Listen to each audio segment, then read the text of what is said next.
সুখেই থেকো স্বপ্ন নিয়ে, আমার চাওয়া শুধু একটাই, হৃদয় থেকে তোমাকে আমি শুভ কামনায় স্বাগত জানাই।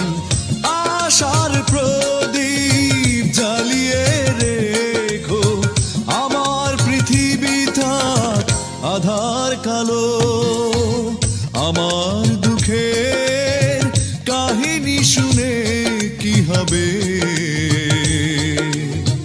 তোমার সুখেরই গল্প বলো।